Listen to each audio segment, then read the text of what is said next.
We questioned with bipartisan wonder whether we could appear to the world any dumber than when George W. Bush was president, as he declared, quote, "Rarely is the question asked, is our children learning?" He was the decider and the one who inappropriately gave German Chancellor Angela Merkel an unrequested back rub. He is the war president who wanted to be a war president, but then claimed he didn't want to be a war president. He confused our allies all over the world. Al-Qaeda attacked us on 9/11, so we sent our special forces after them. We cornered the bad guys at Tora Bora. Then Bush gave orders that allowed them to get away. Then we attacked Afghanistan. Then we attacked the Taliban, neither of which attacked America at all. Then we attacked Iraq and unraveled the entire Middle East. Could it get any dumber or any worse? Then Barack Obama came along, and neither Republican nor Democrat worried that he would say or do dumb things, embarrass the United States, and undermine world order. He restored our diplomatic corps and told the world that America was ready to lead once again. There's plenty of room to disagree with his policies, but nobody thought he would do something dumb and compromise America's place in the world or its safety. Now we're living in the Donald Trump world of chaos. He has insulted our allies around the world and given comfort to our most dangerous adversary. He has tweaked the nose of a nuclear dictator, and now Trump has cynically reneged on the United States' commitment to the Paris Climate Accord. He has done that even as the world's largest polluter, China, is focusing on clean energy and an end to burning coal. Why are we relying on China to show us the way and be the technology leader in energy? To make China great again? In a stunning article in The Atlantic, David Frum, no lefty flag waver himself, issued a brutal assault on Donald Trump's world leadership. Quote, "Perhaps the most terrifying thing about the Trump presidency is the way even its most worldly figures, in words composed for them by its deepest thinkers, have reimagined the United States in the image of their own chief.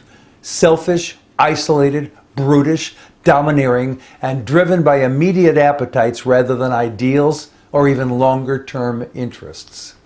Frum finishes, "Under the slogan of restoring America's greatness, they are destroying it.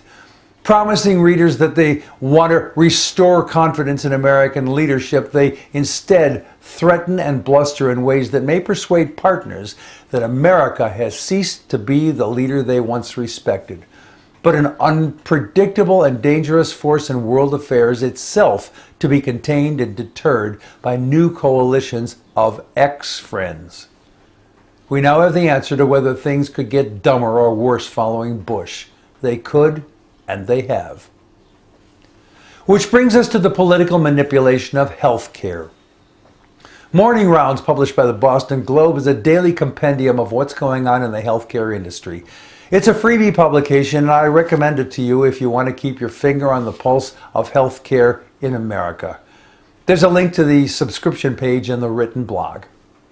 On May 31st, Megan Thielking wrote, quote, "Senate GOP leaders are still working away on a new draft repeal and replace plan, and a new poll out this morning gives lawmakers an idea of what the public would like to see happen. Roughly 1/4 of the public wants to see the Senate make minor tweaks to the AHCA, with another quarter saying they'd like to see big changes, according to the new Kaiser Family Foundation poll. Another 30% say they don't want to see the Senate pass the bill at all. The chief concerns among those who don't like the AHCA as is: the cost of health care, the ability to get and keep insurance, and the quality of care they're able to receive.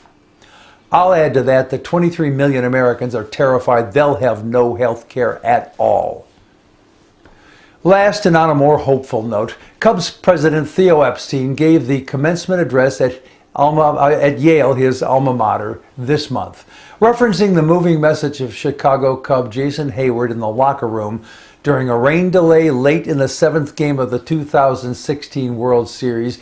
Epstein offered this to the graduates, quote, And finally, when things go really, really wrong, and then when it rains on top of everything else, I ask you to choose to keep your heads up and come together to connect and rally around one another, especially those who need it the most. It is likely to uplift you all. Words to live by in these challenging times. I'm Jack Altshuler.